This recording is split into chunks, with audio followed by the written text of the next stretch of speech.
వి gold trusted gold buyers మీరు తాకట్టు పెట్టిన బంగారాన్ని విడిపించి ఈ రోజు ఉన్న మార్కెట్ ధరకు కొనబడను 7771077720.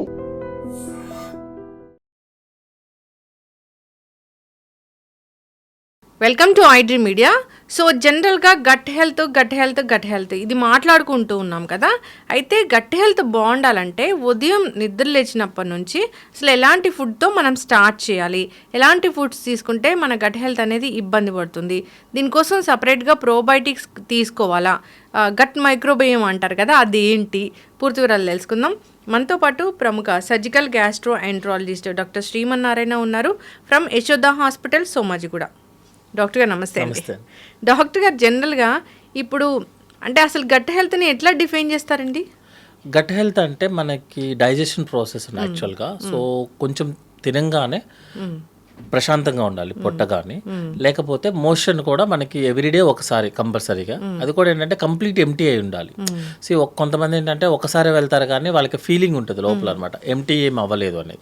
నెక్స్ట్ ఏంటంటే రోజుకి 3 times తీసుకోగలిగే ఆకలి ఉండాలి. సో ఆకలి సరిగా లేకపోయినా, కొంచెం తిన్నా ఏదన్నా బాగా ఇబ్బంది అనిపించినా, మోషన్ సరిగా అవ్వకపోయినా, రోజుకి ఒకసారి అయితే హ్యాపీ.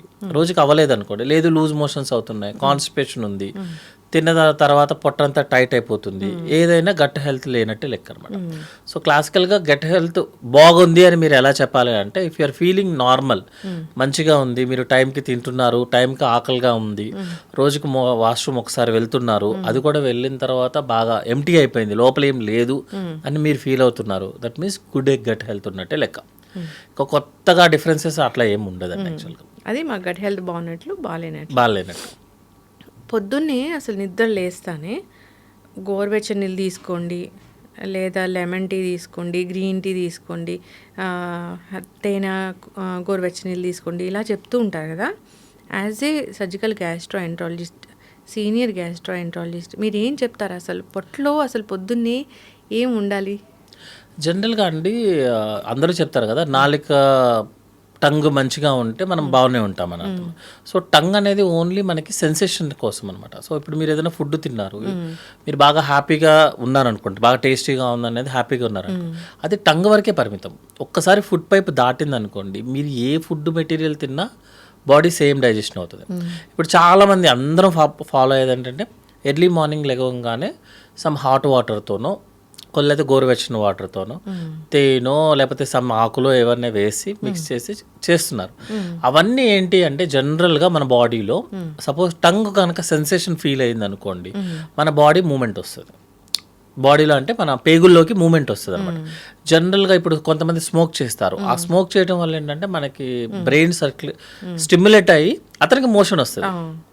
ఇదే సేమ్ వేడి నీళ్ళు తాగిన వాళ్ళు కూడా వేడి నీళ్ళు గోరువెచ్చని తీసుకురాదు, ఆ టెంపరేచర్ వల్ల టంగ్ సెన్సేట్ అయ్యి మనకి బాడీలో ఉన్న ఇంటెస్టైన్స్ మూమెంట్ వచ్చి మోషన్ ఫ్రీ అవుతుంది, మూమెంట్ వస్తుంది అంతే. మీరు సపోజ్ లెమన్ కలిసిందో, తేనె కలిసిందో, లేకపోతే పుదీనా, కొంతమంది అవి కూడా వేస్తారు, వేసినప్పుడు అంటే ఆ సెన్సేషన్ వల్ల మనకి ఇంటెస్టైన్స్ మూమెంట్ వస్తుంది. కానీ యాక్చువల్గా రూల్ ఏంటంటే, ఒకసారి టంగ్ దాటిన తర్వాత మన బాడీలో ఏ ఫుడ్ తిన్నా కూడా మీకు కార్బోహైడ్రేట్, ప్రోటీన్, ఫ్యాటే, ఫైనల్లీ ఆ 3 ఉంటాయి. మీరు వెజ్ తినండి, నాన్ వెజ్ తినండి, ఏదైనా కార్బోహైడ్రేట్, ప్రోటీన్, ఫ్యాట్. ఇంకా కరెక్ట్గా మాట్లాడుకుంటే సోడియం, పొటాషియం, కాల్షియం, మెగ్నీషియం. కొత్తగా ఏమి ఐటమ్స్ ఏమి ఉండదు యాక్చువల్గా. టంగ్ దాటిన తర్వాత మీరు ఏ ఫుడ్ తిన్నా సేమ్. జస్ట్ ఆ మూమెంట్ కోసం మాత్రమే మీరు టెంపరేచర్స్ చేంజ్ చేసి, లేకపోతే pH వాల్యూస్ అంటాము, లైక్ లెమన్ తీసుకోవడం కానీ, మ్యాంగో, కొంతమంది తీసుకునేది ఏంటంటే జస్ట్ ఇంటెస్టైన్ మూమెంట్ కోసం అంతే. అవి తీసుకుంటే హెల్దీగా ఉంటాము, తీసుకోకపోతే అదేముంటుంది, that is a personal opinion అంతే తప్పించి ఒక ఫుడ్ ఐటమ్ వల్ల అలా ఏముంటుంది. జస్ట్ మూమెంట్ కోసం అంతే. అందుకే కదా ఎర్లీ మార్నింగ్ 7 o'clock తీసుకోండి, 6 o'clock తీసుకోండి, ఫాస్టింగ్తో తీసుకోండి అంటే మీకు మోషన్ మూమెంట్ వస్తుంది అంతే. అంతేగాని అది రిఫ్లెక్స్. చిన్నప్పుడు పాలు తాగంగానే బేబీ మనకి మోషన్కి వెళ్తాడు, అది రిఫ్లెక్స్, అది ఆల్రెడీ మనకు ఉంటుంది.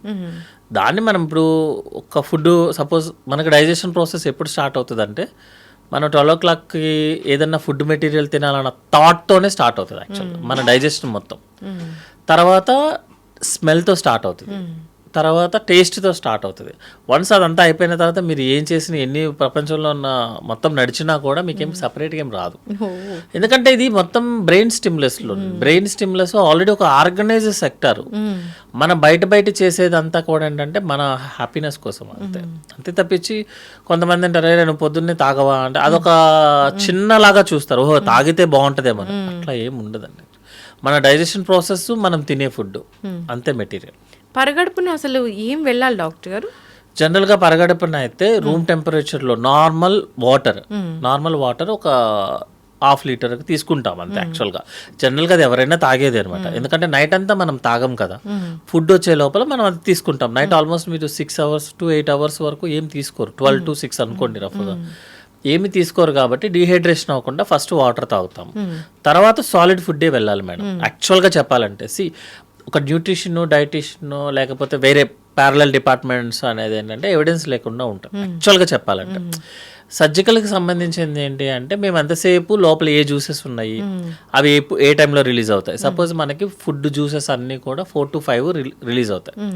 దాన్నే మనం రిథమ్ అంటాము, సైకిల్ అనమాట. 4 to 5 AM మనకి రిలీజ్ అయిపోతాయి. మనం యానిమల్స్ నుంచి వచ్చాం కదా, యానిమల్స్ జనరల్గా 7 o'clock 8 o'clock లేచి తినవు కదా మేడం, పొద్దున్న 5 o'clock మొదలు పెట్టేస్తుంది. సో జ్యూసెస్ ఏంటంటే మనకి 4 to 5 రిలీజ్ అవుతాయి. జ్యూసెస్ రిలీజ్ అయిపోయిన తర్వాత మనం నిద్రలేసేది 7 o'clock అనుకోండి రఫ్గా అవర్స్. అప్పటికి ఆల్రెడీ మీకు 3 hours జ్యూసెస్ ఉన్నాయి. లిక్విడ్స్ కనుక మనం తీసుకుంటే, మామూలుగా చెప్తున్నా, జనరల్గా కాఫీనో టీనో ఏదన్నా ఒక లిక్విడ్ తీసుకున్నాం అనుకుందాం, మన స్టమక్లో 15 minutes కన్నా ఎక్కువసేపు లిక్విడ్ ఉండదు, డైరెక్ట్గా ఇంటెస్టైన్లోకి ఎంటర్ అయిపోతుంది. మరి జ్యూసెస్ రిలీజ్ అయినవన్నీ ఏమైపోవాలి మనకి? ఇంకోటి ఏంటంటే స్టమక్ దాటిన తర్వాత 50 centimeters మనకి 90% డైజెషన్ అయిపోవాలి. మీరు లిక్విడ్ తీసుకుంటారు, 20 minutesలో వెళ్ళిపోతుంది. ఆ జ్యూసెస్ అన్నీ ఎవరిని డైజెస్ట్ చేయాలి? అందుకని ఏంటంటే ఫాస్టింగ్తో కాఫీలు కానీ టీలు కానీ తీసుకునే వాళ్ళకి ఎసిడిటీ ప్రాబ్లము ఒక 5 years తర్వాత స్టార్ట్ అవుతుంది. ఎందుకు ఇప్పుడు 5 years అయింది కదా, ఇంతకుముందు లేదు కదా సార్, మేము చిన్నప్పటి నుంచి నాకు ఇదే అలవాటు అని చాలా మంది చెప్తారు. అదొక పాస్ట్ లాంగ్వేజ్లో అనమాట. అప్పుడు ఏజ్ ఎంత మీది, ఇప్పుడు ఏజ్ ఎంత? అప్పుడు లేచినట్టు కింద కూర్చొని లేగలేవు కదా. బాడీ కూడా అంతే ఉంటుంది మేడం. సో అప్పటి వరకు మనకు కాంపెన్సేట్ చేసింది ఇప్పుడు చేయడం కుదరట్లేదు. సో జనరల్గా ఫాస్టింగ్లో అయితే మనం సాలిడ్ ఫుడ్ అనగానే ఇప్పుడు కొత్తగా ఏమొస్తుందంటే bread, toast, one more thing ఏంటంటే మన food items like dry fruits తింటాము, ఫ్రూట్స్ తింటాము.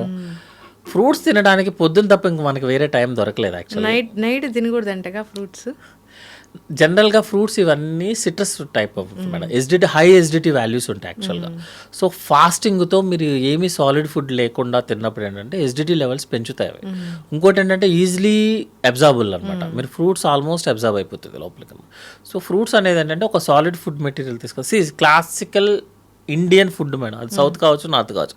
అంతా అయిపోయిన తర్వాత బనానా ఇస్తారు కానీ ముందు బనానా పెట్టి ఫుడ్ పెట్టాడు. సింపుల్గా చెప్పాలంటే బనానా పెట్టి తర్వాత లాస్ట్లో అది తింటే అంటే ఫ్రూట్ ఎక్స్ట్రా. ఫ్రూట్స్, వెజిటేబుల్స్ ఇవన్నీ మనం తినే ఫుడ్కి ఎక్స్ట్రా, అంతే తప్పించి అవే మెయిన్ ఐటమ్స్ కాదు.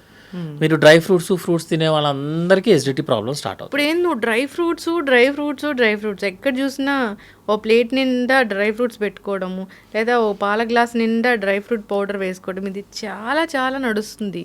అది మంచిదేనా? జనరల్గా డ్రై ఫ్రూట్స్ కానీ ఫ్రూట్స్ కానీ మనకి ప్రతి ప్రోడక్ట్లోనూ అవసరం ఉంటాయి, అవసరం లేని ఉంటాయి. అంతేగాని only 100% purest form of food material వచ్చేది ఒక చెట్టు కానీ ఏమి ఉండదు, తాటి చెట్టు తప్ప. డ్రై ఫ్రూట్స్లో ఏంటంటే మనకి ఎంతైతే అవసరమో అంతే తీసుకోవాలి మేడం. ఎందుకంటే డైజెషన్ అవ్వాలి అంటే మీకు వెనక ఫైబర్ ఉండాలి. ఒక స్ట్రక్చర్ చూద్దాం మనం, సపోజ్ ఒక బిల్డింగ్ కట్టినా వెనక మెష్ ఉండాలి. మెష్ ఉంటేనే మీకు డైజెషన్ అవుతుంది, అది ఫైబర్. నెక్స్ట్ డైజెషన్ ప్రాసెస్ చేయడానికి ఒక బేస్ చేస్తారు, దట్ ఈస్ కార్బోహైడ్రేట్స్. ప్రోటీన్ అనేది జస్ట్ బై ప్రొడక్ట్స్ లాగా అనమాట. ప్రోటీన్ డైజెస్ట్ అవ్వాలంటే ఇవి రెండు ఉండాలి ఫస్ట్. ఇదంతా ప్రోటీనేగా, ఇదంతా ప్రోటీన్. మొత్తం డ్రై ఫ్రూట్స్ అన్నీ అవే కదా మేడం, వేరేదే ఉండదు కదా మెటీరియల్. సో మీకు డైజెషన్ ప్రాసెస్ జరగదు. అందుకే వాళ్ళకి ఎసిడిటీ రావటము, మోషన్ ప్రాబ్లం. మోషన్ ఎక్కడి నుంచి వస్తుంది? ఫైబర్ ఫుడ్ లేకుండా. మంచిగా గుడ్ హెల్త్ ఉండాలంటే మోషన్కి వెళ్ళాలంట. మీరు డ్రై ఫ్రూట్స్ అవన్నీ తీసుకుంటూ కూర్చుంటే, డ్రై ఫ్రూట్స్ తింటారంటే మోషన్ ఫామ్ అవ్వదు, డైజెషన్ జరగదు. బేస్ ఏమి లేకుండా, ఫ్రేమ్ వర్క్ ఏమి లేకుండా కన్స్ట్రక్షన్ ఉండదు, కెమికల్ రియాక్షన్ జరగదు, ఏమీ జరగదు. మనం మాత్రం డ్రై ఫ్రూట్స్ పొద్దున్నారు, సాయంత్రం వారు, మధ్యాహ్నం వారు, ఎక్కడుంటే అక్కడ తినాలి. 6 తింటే నయమే. అంటే వెళ్ళిపోతుంది మేడం అట్లా. ప్రతి దాంట్లో జనరల్గా చెప్పేది ఏంటంటే ఎనీ డ్రై ఫ్రూట్స్ పీసెస్లో ఉంటాయి. సపోజ్ బాదం, జీడి అవి కామన్ కదా, 6 కన్నా పర్ డే తినాల్సిన అవసరం లేదు మేడం యాక్చువల్లీ. ఎందుకంటే అరగదు అది. మీరు ఇప్పుడు వాటర్ బాగా తాగారు, డాక్టర్ ఏం చెప్తారు, మీరు వాటర్ మంచిగా తాగండి మీకు బాగుంటుంది అని చెప్తారు. నేను రోజుకి 6 లీటర్లు తాగుతాను మేడం, 4 లీటర్లు యూరిన్లో వస్తుంది. అంతే కదా. మీరు ఎక్కువ తాగినంత మాత్రాన బాడీ ఉంచుకోదు. మీరు అంత హెల్దీ ఉన్నా కూడా బాడీ ఏమీ అలా చేయదు. సో డ్రై ఫ్రూట్స్ అనేది ఏదైనా limited madam. Every food is a good, but at the limited versions. మంచి ఫుడ్ అంటే త్వరగా అరిగే ఫుడ్ మంచిదా? జనరల్గా ప్రతి ఫుడ్ ఐటమ్ని మన బాడీ కార్బోహైడ్రేట్, ఫ్యాట్, ప్రోటీన్ లాగే చూస్తుంది మేడం. వాటర్, ఫైబర్, ఈ 5 ప్రోడక్ట్లోనే చూస్తుంది మీరు ఏ ఫుడ్ తిన్నా కూడా. కానీ మనం యాడ్ చేసే ఈ ఆయిల్ కానీ, స్పైసెస్ కానీ, ఫ్రై కానీ, వీటిల్ని మన బాడీ రికగ్నైజ్ చేసుకోలేదు యాక్చువల్గా. ఎందుకంటే మనం వచ్చింది అక్కడి నుంచే కాబట్టి, అప్పుడు స్పైసెస్ ఇవన్నీ లేదు కాబట్టి మన ఆయిల్ ఇవన్నీ బాడీ రికగ్నైజ్ చేసుకోలేదు. అందుకే మనకి జనరల్గా బిర్యానీస్ అవన్నీ తిన్నప్పుడు, లేకపోతే బాగా ఫ్రై ఐటమ్ తిన్నప్పుడు, తినేటప్పుడు టంగ్ హ్యాపీ ఉంటుంది, తిన్న తర్వాత పొట్ట హార్ట్ అవుతుంది, పొట్ట ఏడుస్తుంటుంది అనమాట. ఎందుకంటే అవి స్పైసెస్. మీరు వెజిటేరియన్ తిన్నప్పుడు పొట్ట హాయిగా ఉంటుంది, నాన్ వెజ్ తిన్నప్పుడు పొట్ట ఇబ్బంది పెడుతుంది, మళ్ళీ ఫ్రైగా తిన్నప్పుడు ఇబ్బంది పెడుతుంది, కర్రీగా తిన్నప్పుడు ఇబ్బంది పెట్టదు. అందుకని మనం యాడ్ చేసే ఆయిల్, స్పైసెస్ అవి ఇంపార్టెంట్ మేడం. అంతేగాని ఫుడ్ ఎప్పుడు సేమ్ మేడం, అంతే. Carbohydrate, protein, fat. ఇప్పుడు బిర్యానీ అనేది చాలా మంచిదని ఒక వీడియో చాలా పెద్ద వైరల్ అయింది డాక్టర్ గారు. బిర్యానీ చాలా మంచిదని. బిర్యానీ మంచిదే మేడం. ఎప్పుడు అంటే దాంట్లో ఉన్న ఆ స్పైసెస్ ఉంటాయి కదా, అన్ని రకాల స్పైసెస్ వాడతాం. అవి చాలా కెమికల్ కాంపౌండ్స్ అంటే natural chemicals, anti cancer, anti ageing. యాక్చువల్గా బిర్యానీ వచ్చింది ఆ బేసిస్లోనే. బిర్యానీ ఇస్ రాయల్ ఫ్యామిలీ వాళ్ళు వాడేది యాక్చువల్గా, మనం వాడేది కాదు. ఫస్ట్లో అంతా రాయల్ ఫ్యామిలీస్ తినేవి అనమాట. వాళ్ళు ఎందుకు తింటారు మేడం, మంచిదైతేనే కదా తింటారు. యాంటీ ఏజింగ్, యాంటీ క్యాన్సర్ అయితేనే తింటారు. దాంట్లో ఏమైందంటే మనం రైస్ యాడ్ చేసి, ఎక్కువ అమౌంట్ ఆఫ్ రైస్ యాడ్ చేసి, అది కూడా రైస్ అనేది కూడా ఆల్ పాలిష్డ్ రైసే. ఎందుకంటే it should be like A white colour, బ్రైట్గా ఉంటేనే మనం తినగలం. డబల్ మసాలా యాడ్ చేసి, స్పైసెస్ ఇంపార్టెంట్ యాక్చువల్గా అందులో, అవి మంచివి. రైస్ ఎక్కువ అమౌంట్లో రాంగ్, తక్కువ అమౌంట్లో కాదు, ఎక్కువ అమౌంట్లో రాంగ్. మళ్ళీ ఆయిల్, డాల్డా లేనిదే బిర్యానీ టేస్టీగా అవ్వదు, అది పడాల్సిందే. కొంతమంది యానిమల్ ఫ్యాట్ కూడా యూస్ చేస్తారు, అది మనం ఒప్పుకోకపోయినా మోస్ట్ ఫేమస్ బిర్యానీ పాయింట్స్ అన్నీ కూడా యానిమల్ ఫ్యాట్ యాడ్ చేస్తేనే ఆ టేస్ట్ వస్తుంది, అదొక స్టిక్కీగా అట్లా చిక్కిగా. సో ఆ టేస్ట్ కోసం మనం చేసే దానివల్ల బిర్యానీ అనేది డేంజర్ అయిపోయింది. అదే టైంలో మరి ఖాళీగా ఉన్నాం కాబట్టి పక్కన ఒక పెప్సీయో, కోకో, ఏదో సంథింగ్, ఏదో కోలా డ్రింక్స్ వస్తుంది. That is very sugar, high sugars కాబట్టి డ్యామేజ్ అవుతుంది. So biryani as a such is a good. అంటే వారానికి ఒకసారి తింటే మేడం అది ఇంట్లోది. బయటదైతే మాత్రం biryani as a such is the bad. Non veg కూడా అంతేగా డాక్టర్ గారు మీరు చెప్పినట్లు? నాన్ వెజ్ కూడా కర్రీ లాగా ఉన్నప్పుడు మనం ఎక్కువగా స్పైసెస్ వేయకుండా, ఎక్కువ ఆయిల్ యూస్ చేసినప్పుడు non veg is a good madam. లేకపోతే ప్రోటీన్ ఎక్కడి నుంచి వస్తుంది? మనం ప్రోటీన్ రావాలంటే నాన్ వెజ్ తినాల్సిందే కదా, వెజ్తో ప్రోటీన్స్ రావు కదా మేడం, తక్కువ, చాలా తక్కువ వస్తుంది కదా. పప్పుతో ఈజీలీ అబ్జర్వబుల్ వస్తుంది మేడం, కాకపోతే సరిపోదు యాక్చువల్గా. మీరు రోజు పప్పు తినాల్సి వస్తుంది ఎవ్రీడే, దట్ ఈస్ డైజెషన్ అవ్వదు. డాక్టర్ గారు ఈ కందిపప్పు మంచిది, చాలా తీసుకోండి, మీకు ప్రోటీన్ వస్తుంది, వెజిటేరియన్స్కి మంచి సోర్స్ ఇలా చెప్తారు. కానీ కందిపప్పు తింటే బ్లోటింగ్ వస్తుంది, గ్యాస్ వస్తుంది. జనరల్గా మేడం కొంతమందికి కొన్ని ఫుడ్ ఐటమ్స్ అరగవు యాక్చువల్గా. కొంతమందికి గోంగూర తింటే దురదలు వస్తాయి, చాలా మందికి వస్తుంది యాక్చువల్గా. అందులో కూడా ఇంగ్లీష్ గోంగూర, న్యాచురల్ గోంగూర, అందులో కూడా డిఫరెన్స్ ఉంటుంది. బెండకాయ తింటే కొంతమందికి వస్తుంది, అంటే అది ఫుడ్ ఎలర్జీకి సంబంధించిన మెటీరియల్ మేడం. బట్ ఏంటంటే కొంతమందికి పెసరపప్పు బాగా అడ్జస్ట్ అవుతారు, కొంతమంది కందిపప్పునికి అడ్జస్ట్ అవుతారు. సో ఒక పప్పు అందరికీ యునానిమస్గా కరెక్ట్ అవుతుందని చెప్పలేదు. ఏ ఫుడ్ ఎప్పుడు అవ్వదు. కొంతమందికి అసలు మిల్క్ పట్టుకుంటేనే పరిగెత్తుతారు, వామిటింగ్ సెన్సేషన్. కొంతమందికి మిల్క్ లేదే నిద్ర రాదు. సో అదేంటంటే ఒక ప్రోడక్ట్ని జనరలైజ్ చేయడం అనేది కరెక్ట్ కాదు. బట్ జనరల్గా ఏంటంటే ఈజీలీ డైజెస్టబుల్ అయితే పెసరపప్పు యాక్చువల్గా.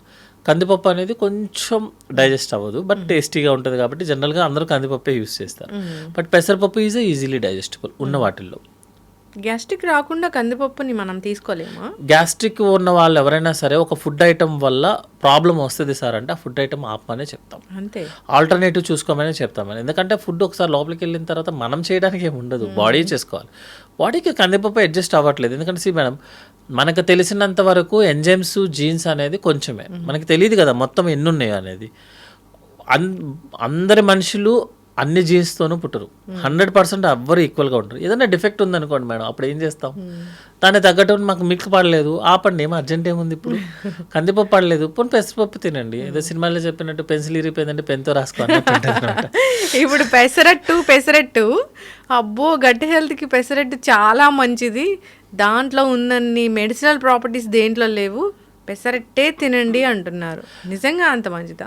మనకి జనరల్గా ఇప్పుడున్న మీడియా స్ట్రీమ్స్ దాని ప్రకారం కానీ ఇప్పుడున్న దానికి ఏంటంటే ఎవరైనా ఒకటి పట్టుకుంటే అదే రీల్ చేస్తారు మేడం. ఇప్పుడు మీరు ఇన్స్టా ఓపెన్ చేసినా ఏది చేసినా వన్ డే పైన పాకిస్తాన్ రీల్ రన్ అవుతుంది. సో జనరల్గా ఒకటి పట్టుకుంటే ఇంకా అదే ఉంటుంది. జనరల్గా ఏంటంటే ఒక్క ప్రోడక్ట్ మంచిది, ఇది తింటే మీకు ఈ ప్రాబ్లమ్స్ రాదు, మీకు ఫుల్ ప్రోటీన్స్ వచ్చేస్తే అట్లా ఏమి ఉండదు madam. Everything is the same అనమాట. మేబీ ఒక దాంట్లో కార్బోహైడ్రేట్ ఎక్కువ ఉండొచ్చు, ఒక దాంట్లో తక్కువ ఉండొచ్చు. లైక్ ఇప్పుడు మీరు white rice is the completely bad అనే లేదు madam. And compare to other products కొన్ని కార్బోహైడ్రేట్స్ ఎక్కువ ఉండొచ్చు, మిగతా ప్రోడక్ట్స్ ఎక్కువ ఉంటాయి, మళ్ళీ నాన్ ఫ్యాటీ యాసిడ్స్ ఎక్కువ ఉంటాయి వైట్ రైస్లో అనమాట. సో ఏం చేస్తారంటే జనరల్గా ఒక వారం ఇది యూస్ చేయండి, ఒక వారం బ్రౌన్ రైస్ యూస్ చేయండి. మీరు కంప్లీట్గా బ్రౌన్ రైస్ వాడాం అనుకుందాం అనుకోండి, జీవితం మీద విరక్తి వస్తుంది. యూఆర్ లివింగ్ కదా, మీరు జస్ట్ ఎంజాయ్ యువర్ లైఫ్. ఎందుకు అంత కష్టాలు ఎందుకు? ఎంత అవసరమో సపోజ్ ఈరోజు మీకు ఇంత అవసరం ఉంది అంతే తినండి, ఏముంటుంది దాంట్లో. లేదు కొన్ని రోజు వైట్ రైస్ తినండి, కొన్ని బ్రౌన్ రైస్ తినండి, కుదిరితే బ్లాక్ రైస్ తినండి డబ్బులు ఎక్కువ ఉంటే, లేదంటే కినోవా, ఏదైనా సరే ఓన్లీ కంటిన్యూస్గా ఒకటే చేయడం కుదరదు మేడం. ప్రతి ప్రోడక్ట్లో గుడ్ ఉంటుంది, బ్యాడ్ ఉంటుంది. సో క్వినోవా అనేది చాలా రిచ్ ఫుడ్ అంటున్నారు కదా డాక్టర్ గారు, అంటే విటమిన్స్ మినరల్స్ దాంట్లో ఎక్కువ ఉంటాయా? ఎక్కువ ఉంటుంది మేడం, ఎందుకంటే అది గ్రో ఇప్పుడు మనకి మిల్లెట్స్ ఉన్నాయి మేడం. మిల్లెట్స్ ఏరియా పెరిగేది ఏంటిది, అది వాటర్ అన్నీ తక్కువ ఉన్న ఏరియాలో. ఏదన్నా ఒక స్ట్రగుల్తో పెరుగుతుంది అనుకోండి, సపోజ్ నాటుకోళ్ళు కానీ ఏమన్నా ఉంటాయి అనుకో, అవి స్ట్రగుల్తో పెరుగుతాయి. బ్లాక్ కోడి అవన్నీ వస్తున్నాయి కదా ఇప్పుడు, స్ట్రగుల్తో పెరిగి ఎక్కువ యాక్టివిటీ చేస్తున్న ప్రోడక్ట్ ఏదైనా సరే యాక్చువల్గా గుడ్గా ఉంటుంది. అది ఎక్కువ రోజులు వాడటం కూడా కుదరదు, ఎందుకంటే ప్రోటీన్ గుడ్ కదా, కార్బోహైడ్రేట్ బ్యాడ్ కదా, షుగర్ బ్యాడ్ కదా, నేను రోజు ప్రోటీన్ తింటానంటే ఎట్లా కుదురుతుంది? వర్క్ అవ్వదు కదా. సో కొన్ని రోజులు కినోవా తీసుకుంటే, కొన్ని రోజు వైట్ రైస్, కొన్ని రోజులు ఆ వైట్ రైస్ తీసుకుంటే బ్రౌన్ రైస్, బ్లాక్ రైస్, లేకపోతే మిల్లెట్స్, అలా వీక్లీ చేంజ్ చేసుకోవడం అనేది గుడ్ మేడం. లైక్ ఆయిల్ కూడా. Thank you so much doctor గారు, వైట్ రైస్ కూడా మంచిదని చెప్పారు. లేదా మేడం వైట్ రైస్ తింటేనే కరెక్ట్గా చెప్పాలంటే మీకు ఒక ఫుడ్ ఐటమ్ వల్ల ఫుడ్ వల్ల పేషెంట్ ఎంత హ్యాపీగా ఫీల్ అవుతాడు అనేది ఒక సర్జరీ చేసుకున్న పేషెంట్ని అడగండి మేడం, మీకు చెప్తాడు. ఒక 3 రోజుల వరకు నోట్లోంచి ఇవ్వడానికి ఉండదు, ఏముండదు, ఆకలితో అసలు ఇంకా నేను ఎందుకున్నానని ఫీలింగ్ వస్తుంది. అతనికి ఒక రైస్ కొంచెం పెట్టంగానే అసలు ప్రపంచాన్ని జయించినట్టు ఫీలింగ్ వస్తాడు. సో అదేంటంటే వెళ్ళినోడికే తెలుస్తుంది మేడం. మేము అందరు రోజు చూస్తాం కాబట్టి ఫాస్టింగ్ చేయడం ఇవన్నీ ఆ రోజు టైంపాస్కి బాగా పనిచేస్తాయి మేడం. వెయిట్ ఏదో ఆ రోజుకి పనిచేస్తుంది కానీ లైఫ్లో మనం 100 years బతకాల్సిన అది అవ్వదు మేడం. అసలు ఈ స్ట్రెస్తోని ఏం తినొద్దు అంటున్నారని ఇక్కడే అరే ఫుడ్ ఏం తినాలని చెప్పి అరగంట ముందు గంట ముందు డిస్కషన్స్ పెడితే మీరు ఫుడ్ ఏం తింటారు మేడం. దాని బదులు ఏంటంటే ఈరోజు మనకి ఇంత అవసరం, ఎక్కువ వర్క్ చేశాను సో నాకు ఇంత అవసరం, అంతే తినండి. తక్కువ వర్క్ చేశారు, ఏం పనేం లేదు ఈరోజు, తక్కువే తినండి. అంటే మన ఫుడ్ తినొచ్చా? స్పెషల్గా చేయించుకొని స్పెషల్గా డైటీషియన్ చెప్పింది ఫాలో అవ్వాల్సిన పని లేదా? మన ఫుడ్ మన యాన్సిస్టర్స్ మన ఫాదర్స్ ఏం తిన్నారో అది తింటే సరిపోతుంది అంతే. యాక్చువల్గా మనకి ఏదైతే ట్రెడిషనల్గా హోమ్లో ప్రిపేర్ ఉన్నారో సేమ్ అదే ఫుడ్ చేసుకొని అదే విధంగా యాన్సిస్టర్స్ ఏ వర్క్ అయితే చేశారో చేసుకుంటే that's the fair enough madam. ఇప్పుడు ఒక చార్ట్ని మనం ప్రిపేర్ అయ్యి సపోజ్ నేను ఒక డైటీషియన్ దగ్గరికి వెళ్ళి కామెంట్ చేయడం అని కాదు, యాక్చువల్లీ అది మనము పేషెంట్గా ఉన్నప్పుడు, లేకపోతే సపోజ్ నేను ఇప్పుడు 100 kgs ఉన్నాను మేడం, నాకు మోకాలు నొప్పులు వస్తున్నాయి, నేను బరువు తగ్గాలి, మ్యాండేటరీ తగ్గాలి ఇప్పుడు నేను. అది ఒక 1 month 2 months 3 months మీ టార్గెట్ రీచ్ అయ్యేదాకా ఒక డైట్ని ఫాలో అవడం అనేది ఓకే. అది కంటిన్యూస్ ఫాలో అవడం అనేది it's a very danger actually. ఒక ఫుడ్ ఏం తినాలో కూడా గంట సేపు ఆలోచిస్తే మరి ఫుడ్ ఏం తింటారు, ఏం చేస్తారు? ఇప్పుడు మేము మార్నింగ్ లేస్తానే ఒక టీ తీసుకొని మీరు అన్నట్లు ఒక మంచిగా వాటర్ తీసుకొని తర్వాత మాకు నచ్చిన టీ కాఫీ తాగి తర్వాత బ్రేక్ఫాస్ట్ చేసి ఇడ్లీ దోశ అలాంటివి తీసుకొని అదైతే రివర్స్లో మనకి జస్ట్ వాటర్ తాగి ఇడ్లీ దోశ అలాంటివి తిని నెక్స్ట్ టీలు కాఫీలే తాగండి. ఓ అట్లనా. సాలిడ్ ఫుడ్ వెళ్ళాలి మేడం. సాలిడ్ ఫుడ్ కాకుండా డైరెక్ట్ గా లిక్విడ్ ఫుడ్ అనేది not a safe actual. SGT ఉన్న వాళ్ళకి ఎస్జిటికి ప్రోన్ అవుతాం యాక్చువల్గా. సో సాలిడ్ ఫుడ్ తర్వాత అది మనం జనరల్గా ఏంటంటే అది అలవాటు అయిపోయి చేస్తున్నాము. అందుకని మనం సపరేట్గా మీరు ఆపండి అన్న ఎవరు ఆపరు. సో ఎవరైతే కంప్లైంట్ ఉంటుందో, ఎవరైతే ఎస్జిటి కంప్లైంట్ ఉంటుందో వాళ్ళ మాత్రం కంపల్సరీగా సాలిడ్ ఫుడ్ తీసుకొని కాఫీ టీ తీసుకోమని చెప్తాం. ఇంకా కొంతమంది చెప్తారు మేము ఫుడ్ ఇలా తీసుకుంటే మేము వెయిట్ పెరిగిపోతున్నాము, అలా తీసుకుంటే వెయిట్ అనేది అలా పెరుగుతూ తగ్గుతూనే ఉంటుంది. మన షుగర్ వాల్యూ లాగే అది కూడా మన యాక్టివిటీని బట్టే పెరుగుతూ తగ్గుతుంది. మీరు కంటిన్యూస్గా వెయిట్ పెరుగుతున్నారంటే అర్థం ఏంటంటే మీ బాడీలో ఏదో ప్రాబ్లం ఉన్నట్టు లెక్క, మీరు ఫిజికల్ యాక్టివిటీ చేయట్లేదు అన్నక్క. ఇప్పుడు వెయిట్ పెరగడం వేరు, పొట్ట పెరగడం వేరు కదా. వెయిట్ పెరగడం వేరు, పొట్ట పెరగడం. పొట్ట పెరుగుతుందంటే అది గ్యాస్ట్రిక్ పొట్ట అని మనకి ఎలా తెలుస్తుంది? జనరల్ గా ఎస్జిటి పొట్ట మేడం 1-2 days లోనే పెరిగిపోతుంది యాక్చువల్గా. ఇట్స్ బెలూన్ లాగా మొత్తం అనమాట. పై పొట్ట పెరుగుతుంది, కింద పొట్ట పెరుగుతుంది. అంటే బొడ్డు పైన లైక్ కంప్లీట్ బెలూన్ లాగా, ప్రెగ్నెన్సీ లాగా, అంటే 9th month వచ్చిన ప్రెగ్నెన్సీ లాగా అనిపిస్తుంది అనమాట. ఫుల్ టైట్ అనమాట. ఎస్జిటి పొట్ట టైట్ గా ఉంటుంది. అదే కాకుండా ప్రాబ్లమ్స్ వచ్చిన పొట్ట ఉంటుంది కదా. సపోజ్ ఓవరీలో ఏదైనా ట్యూమర్స్ రావడం కానీ, లేకపోతే యూట్రస్లో ఏదైనా ట్యూమర్స్ కానీ, కిడ్నీ ప్రాబ్లమ్స్ ఉన్న వాళ్ళు, లేకపోతే మన బాడీలో వాటర్ వస్తున్నాయి అనుకుందాం అనుకోండి, వాళ్ళకి ఏంటంటే కింద నుంచి పొట్ట పెరగడం స్టార్ట్ అవుతుంది. అది కూడా 1 రోజులో కాదు, 1-2 రోజులు కాదు, మెల్లగా పొట్ట పెరగడం స్టార్ట్ అవుతుంది. అండ్ మీరేం డిస్కంఫర్ట్ ఫీల్ అవ్వరు. ఎదురుగా ఉన్న వ్యక్తి మీకు చెప్తాడు నీ మధ్య పొట్ట పెరిగినట్టు ఉందని చెప్తాడు. ఎస్జిటి పొట్ట ఏంటంటే మీరే ఫీల్ అవుతారు, టైట్ అయిపోయింది, పొట్ట మొత్తం బెలూన్ లాగా ఉబ్బిపోతుందని. గ్యాస్ పొట్ట వాళ్ళు ఏంటంటే ఒక 2-3 days అయిపోయిన తర్వాత వాళ్ళకి ఆటోమేటిక్గా పొట్ట తగ్గిపోతుంది. ఎందుకంటే మీకు ఎస్జిటి తగ్గిపోతే పొట్ట తగ్గిపోతుంది. బట్ ప్రాబ్లమ్స్ ఉన్న వాళ్ళకి ఏంటంటే తగ్గదు. అలా కాకుండా సపోజ్ మీకు స్ప్లీన్ పెరిగింది, లివర్ పెరిగింది అనుకోండి, లివర్ పెరిగితే రైట్ సైడ్ పొట్ట పెరుగుతుంది, రైట్ సైడ్ బొడ్డు పైన. స్ప్లీన్ పెరిగితే లెఫ్ట్ సైడ్ బొడ్డు పైన. అది కూడా ఏంటంటే రోజు రోజు మెల్లమెల్లగా పెరుగుతుంది. చాలాసార్లు వస్తుంది మేడం. ఎందుకంటే గ్యాస్ పొట్ట వదిలేసే అంటారు. చాలామంది క్యాన్సర్స్ అలా మిస్ అవుతాం మనం. సో పొట్ట మెల్లగా పెరిగిందా, ఒకే రోజు పెరిగితే గ్యాస్ ప్రాబ్లం. మెల్లమెల్లగా పెరిగింది, నీకు ఏ కంప్లైంట్ లేకుండా పెరిగిందంటే అది వేరే ప్రాబ్లం, ఏదో లోపల ఉన్నట్టు లెక్క. లేకపోతే ఇప్పుడు పొట్ట పెరిగిన వాళ్ళందరూ ఇబ్బంది పడతారు, అయ్యో లోపల ఏదో క్యాన్సర్స్ ఉందేమో. అట్లా ఏం లేదు. జనరల్గా ఏంటంటే స్లోగా ఏదన్నా జరుగుతుంది అంటే లోపల ఏదో ఉన్నట్టు లెక్క. ఒకేసారి జరిగింది అంటే గ్యాస్ ప్రాబ్లం. ఇప్పుడు లంచ్కి వెళ్ళినప్పుడు కొంచెం తినగానే పొట్ట సరిపోయింది, ఫిల్ అయిన ఫీలింగ్ ఉంటే అది మంచిదేనా? లేదు మేడం. యాక్చువల్గా ఏంటంటే మనం ఎంతైతే తీసుకోగలమో అంత తీసుకోకుండా తక్కువ తీసుకుంటున్నామంటే ఐదర్ వాడేదైనా బేకింగ్ సోడా కలిపి ఉండాలి, లేకపోతే మీకు లోపలైనా గ్యాస్ ఉండాలి. గ్యాస్ అనేది లోపల మనకేమీ ఎయిర్ ఉండదు మేడం. యాక్చువల్గా ఎయిర్ ఉండదు లోపల. ఎందుకంటే మేము గ్యాస్ ఉన్న వాళ్ళకి ఎండోస్కోపీ చేసినప్పుడు లోపలేమీ ఎయిర్ ఉండదు. కొత్తగా మేము ఇవ్వాలి లోపల. వాళ్ళకి ఏంటంటే ఆ ఫీలింగ్ అనమాట. యాక్చువల్గా అంటే మనకి స్టమక్ కెపాసిటీ జనరల్గా 50 ml, జనరల్గా 1 liter వరకు ఎక్స్పాండ్ అవుతుంది.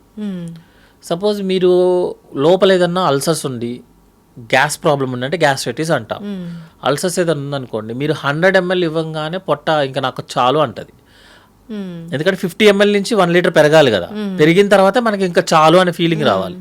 లోపల అల్సర్స్ ఉన్న వాళ్ళకి కానీ గ్యాస్ట్రిక్ ప్రాబ్లం ఉన్న వాళ్ళకి ఏంటంటే 100 ml జస్ట్ కొంచెం పెరగంగానే ఇంకా చాలు అనిపిస్తుంది. దాన్నే మనము గ్యాస్ పట్టేసింది లోపల అంటాం. ఎందుకంటే పొట్ట ఎక్స్పాండ్, లోపల ఉన్న స్టమక్ ఎక్స్పాండ్ అవ్వట్లా. సో లాస్ట్ 1 month 2 monthsలో తిన్న అతను ఇప్పుడు తినట్లేదు సడన్గా అంటే ఐదర్ గ్యాస్ ప్రాబ్లం అయినా ఉండాలి, ఆకలి గ్యాస్ అవుతానికి ఆకలి బాగానే ఉంటుంది యాక్చువల్గా. అట్లా కాకుండా ఆకలి కూడా లేదంటే మాత్రం లోపలేదో అయి ఉండాలి. అందుకే జనరల్గా మేము ఇప్పుడు సపోజ్ హార్ట్ పేషెంట్ వచ్చాడు మేడం, అతను అడిగే ఫస్ట్ క్వశ్చన్ ఏంటంటే ఇంతకుముందు నువ్వు చేయాల్సిన పని కన్నా ఇప్పుడు నువ్వేమన్నా తక్కువ చేస్తున్నావా, లేదంటే చేస్తే అలసట వస్తుందా అని అడుగుతాము. దట్ మీన్స్ హార్ట్ ఇష్యూ ఉన్నట్టు లెక్క. ఇంతకుముందు నువ్వు తినేదానికన్నా తక్కువ తింటున్నావా, ఆ క్వశ్చన్ అడగంగానే అతను చెప్పే విధానంలోనే మనకి గ్యాస్ట్రిక్ ప్రాబ్లం అని తెలిసిపోతుంది. దానికోసం పెద్ద పెద్ద స్కానర్లు కూడా అవసరం లేదు. ఆ క్వశ్చన్ చాలా యాక్చువల్గా. ఇప్పుడు తినగానే కొందరికి ఏమవుతుందంటే వామిటింగ్ సెన్సేషన్ రావడము, ఇంకా తినబుద్ధి కాకపోవడం ఇట్లా జరుగుతూ ఉంటుంది. ఈ వామిటింగ్ సెన్సేషన్ అనేది కూడా ఈ యాసిడిటీ వల్లే అవుతుందా? వామిటింగ్ సెన్సేషన్ కూడా ఎసిడిటీ మేడం యాక్చువల్గా. అంటే మనకి చాలా కండిషన్స్ ఉంటాయి. బట్ గ్యాస్ట్రో రిలేటెడ్ ఏంటంటే ఎక్కువ ఎసిడిటీ ఉన్న వాళ్ళకి ఏంటంటే గ్యాస్ ప్రాబ్లమ్ ఉన్న అల్సర్స్ ఉన్న వాళ్ళకి బాడీ రిసీవ్ చేసుకోవడానికి ఇష్టపడదు ఫుడ్ని. సో ఆబ్వియస్లీ మీకు వామిటింగ్ సెన్సేషన్ వస్తేనే కదా మీరు అది కౌంటర్ రియాక్షన్ అనమాట. ఇప్పుడు బ్రెయిన్లో ట్యూమర్ ఉన్న వాళ్ళకి వామిటింగ్ సెన్సేషన్, నాసియా ఉంటుంది. అలా కాకుండా సింపుల్ గ్యాస్ట్రిక్ ప్రాబ్లం ఉన్న వాళ్ళకి అదే ఉంటుంది అనమాట. స్టమక్ రిసీవ్ చేసుకోవడానికి యాక్సెప్ట్ చేయలేదు అనుకోండి, మీరు తినడానికి వీలు లేదు. అప్పుడు మీకు ఏ ఫీలింగ్ కలిగించాలి? కొంచెం తింటే వామిట్ అవుతున్న ఫీలింగ్ మీకు బాడీ కలిగిస్తుంది. అది ట్రిగర్ మెకానిజం, లైక్ ఫీవర్ లాగా అంతే. ఇప్పుడు యాసిడిటీ ఉంటే టాబ్లెట్స్తో సరిపోతారా డాక్టర్ గారు? జనరల్గా ఎసిడిటీ ఉన్న వాళ్ళకి నార్మల్ రెగ్యులర్గా యూస్ చేసే మెడిసిన్ సరిపోతుంది మేడం. యాక్చువల్లీ ఫాస్టింగ్తో వేసుకోమని చెప్తాము. ఇప్పుడు లేటెస్ట్గా ఏంటంటే వితౌట్ ఫాస్టింగ్ కూడా మెడిసిన్స్ యూస్ చేయొచ్చు అనమాట. వస్తున్నాయి వచ్చాయి మేడం, ఆల్రెడీ ప్రూవెన్. అంటే ఎంటీ స్టమక్ మీద వేసుకున్న టాబ్లెట్ కన్నా బాగానే పనిచేస్తుంది, ఎఫెక్టివ్గా పనిచేస్తుంది అనమాట. బట్ ఏంటంటే అందరికీ వాడలేము ఆ టాబ్లెట్స్. ఈ సింపుల్గా అయిపోయే టాబ్లెట్ని ఎక్కువ మనీ పే చేయించలేం కదా, ఇండియాలో అవన్నీ కుదరవు యాక్చువల్గా. సో ఫాస్టింగ్తో వేసిన టాబ్లెట్ 99% పనిచేస్తే వితౌట్ ఫాస్టింగ్ 100% పనిచేస్తుంది. ఇప్పుడు ఆ పొద్దున్న పరిగడుపున వేసుకునే ఆ ట్యాబ్లెట్ వేసుకుంటే అసలు ఆ లోపల పడిన యాసిడిటీ వల్ల వచ్చిన ర్యాష్ అంతా తగ్గిపోతుందా? 14 daysకి మనం ట్రీట్మెంట్ యూస్ చేస్తే లోపల ఉన్న మొత్తం అల్సర్స్ అన్ని క్లియర్ అయిపోతాయి. ఎందుకంటే ఎసిడిటీ ప్రొడక్షన్ తగ్గిపోతుంది కదా ఆటోమేటిక్గా. తగ్గిపోయినప్పుడు మీకు అల్సర్స్ అన్ని హీల్ అయిపోతాయి. ఎసిడిటీ ప్రొడక్షన్ రావడం అంటే ఏంటి? మేము సరిగ్గా టైంకి తినకపోతే అట్లా వస్తుంది. జనరల్గా మనకి బాడీ డైజెషన్ స్టార్ట్ అవ్వాల్సింది సెలవే మేడం. మనం ఉమ్ము దగ్గర స్టార్ట్ అవుతుంది, ఫుడ్ పైప్లో ఏం జరగదు. స్టమక్లోకి రాగానే మనకి ఏదైతే pH వాల్యూ ఉండాలో 0.8 అది ఉండాలన్నమాట. That is acidity. ఎసిడిటీ కాదు, యాసిడ్ ఉండాలి. మీరు కనుక ఓవర్గా డైట్ చేయకుండా స్ట్రెస్ లెవెల్స్ ఎక్కువైపోయి యాంగ్జైటీ ఫీల్ అవుతూ నిద్ర లేదనుకోండి, హార్మోన్స్ లెవెల్స్ పెరుగుతాయి. కౌంటర్ రియాక్షన్ కింద మనకి యాసిడ్ రిలీజ్ అవుతుంది, ఎక్కువ రిలీజ్ అవుతుంది. సో యాసిడ్ ఉండాలి, కానీ ఎక్కువ రిలీజ్ అయితే ప్రాబ్లం వస్తుంది. అందుకే మీరు ఎసిడిటీ టాబ్లెట్స్ ఎక్కువ రోజులు యూజ్ చేయొద్దని చెప్తాం అనమాట. ఎందుకంటే మీరు టాబ్లెట్స్ ఎక్కువ రోజులు వాడుతున్నారు అనుకోండి, అసలు ఉండాల్సిన యాసిడ్ కూడా ఉండదు. యాసిడ్ లోపల స్టమక్లో ఉంటేనే మన ఫుడ్ అరుగుతుంది. అవును, మీరు ఒక 1 monthకి రాస్తే సంవత్సరం పాటు కూడా వాడతారు. మరి అది బాగా పనిచేస్తుంది కదా మేడం, కౌంటర్ మెడికేషన్ కదా. దాంతో ఒక చిన్న ప్రాబ్లం వస్తుంది మేడం. యాక్చువల్లీ ఎసిడిటీ ఎక్కువ ఉన్నా మీకు ఇబ్బంది, అసలు యాసిడ్ లేకపోయినా ఇబ్బంది. రెండు మనకి ఇండైజెషన్ లాగే ఫీల్ అవుతుంది. పేషెంట్ ఏం చేస్తాడు, నాకు ఇండైజెషన్ లాగా ఉంది, డాక్టర్ గారు టాబ్లెట్ రాస్తారు కాబట్టి వేస్తాడు, అది బంద్ చేయదు. కంపెనీలు మారుస్తారు. మీరు చాలా మంది యాసిడ్ టాబ్లెట్స్ వాడడం చూడండి, కంపెనీలు మారిపోతాయి. ఒమిప్రోజల్, ప్యాంటాప్రోజల్, ఈసోమప్రోజల్, లాక్సోమప్రోజల్ అన్ని కంపెనీలు మారిపోతుంటాయి. లైక్ మోషన్ సిరప్ మార్చినట్టే మార్చేస్తారు. ఎందుకంటే అది పనిచేయట్లేదు అంత ఫీలింగ్. ప్రాబ్లం ఎక్కడ వస్తుంది అంటే మీరు ఎక్కువ వాడేసి లోపల ఉన్న యాసిడ్ ప్రొడక్షన్ ఆపేస్తున్నారు, దానివల్ల మనకి ఇండైజెషన్ వాడుతుంది. అందుకే ఎస్జిటి అనేది మ్యాక్సిమం 45 days, అంతకు మించి ఎక్కువ వాడటం అనేది సేఫ్ కాదు. అబ్జార్ప్షన్ పోతుందా న్యూట్రియంట్స్? అసలు డైజెషనే స్టార్ట్ అవుతుంది. మీరు సపోజ్ ఇప్పుడు ఉమ్ము మింగకుండా ఊసేస్తున్నారు అనుకోండి, డైజెషనే స్టార్ట్ అవుతుంది. అసలు ఫుడ్ స్టార్ట్ అవ్వాల్సిందే సెలవులో, తర్వాత స్టమక్ వెళ్ళిన తర్వాత గ్రైండింగ్ అవుతుంది. మనకు ఎవరైతే యాసిడ్ ఉందో లోపల, యాసిడ్ కావాలి అది యాక్చువల్లీ. యాసిడ్ లేకుండా మీకు ఫుడ్ డైజెస్ట్ అయ్యే ఛాన్సే లేదు. అందుకనే ఎవరైతే ఫుడ్ ప్రోడక్ట్స్ ఎక్కువ వాడతారో, ఈ టాబ్లెట్స్ ఎక్కువ వాడతారో వాళ్ళకి ఇండైజెషన్ వచ్చేస్తుంది. పుల్లెట్ థెరపీలు వస్తే అన్నం మరగనట్లేనా మనం తీసుకున్నది? పుల్లెట్ థెరపీలు అంటే జనరల్గా ఇండైజెస్ట్ అయిన, అంటే డైజెస్ట్ అవ్వన్న ప్రోడక్ట్ ఇంకా స్టమక్లో మిగిలిపోయింది అనుకోండి మేడం, మనకి మామూలుగా ఏంటంటే ఒక పర్ డే అట్లీస్ట్ ఒక 8 to 10 times తేన్పులు వస్తాయి. ఎందుకంటే ఇప్పుడు మాట్లాడుతున్నప్పుడు గ్యాస్ లోపలికి వెళ్ళిపోతుంది, అంటే ఎయిర్, గ్యాస్ కాదు ఇది ఎయిర్. తింటున్నాము, మింగుతున్నప్పుడు ఎయిర్ లోపలికి వెళ్తుంది, అది బయటికి రావాలి కదా, అదే తేన్పులు యాక్చువల్గా. ఇప్పుడు మీరు బిర్యానీ తింటున్నప్పుడు జనరల్గా అందరికి వస్తుంది స్పైసీ ఫుడ్ అదేంటంటే మనం తినేటప్పుడు మనం మింగేస్తాం చాలా ఎయిర్ని, అది బయటికి తీయడానికి ఒక మెకానిజమే తేన్పులు.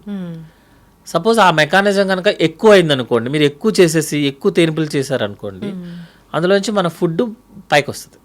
పైకి రాగానే మనకి పుణ్యం తేన్పులు రావటము, జనాలకి స్మెల్ రావటము, గొంతు నొప్పి రావటము, అవన్నీ జరుగుతాయి అనమాట. సో తేన్పు అనేది 8 to 10 times ఈజ్ సేఫ్. మరి 8 to 10 times అని చెప్తే ఇప్పుడు మన వాళ్ళందరూ 8 to 10 times లెక్క కడతారు.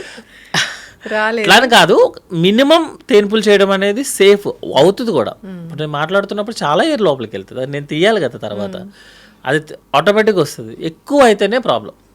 డాక్టర్ గారు, ఇప్పుడు ఎప్పటి నుంచో ఉందే ఇది, వాటరు ఫుడ్ తీసుకునే 1/2 hour ముందు వాటర్ తాగండి, ఫుడ్ తింటూ వాటర్ తాగొద్దు అంటారు కదా. తాగాలనిపిస్తుంది కదా డాక్టర్ గారు?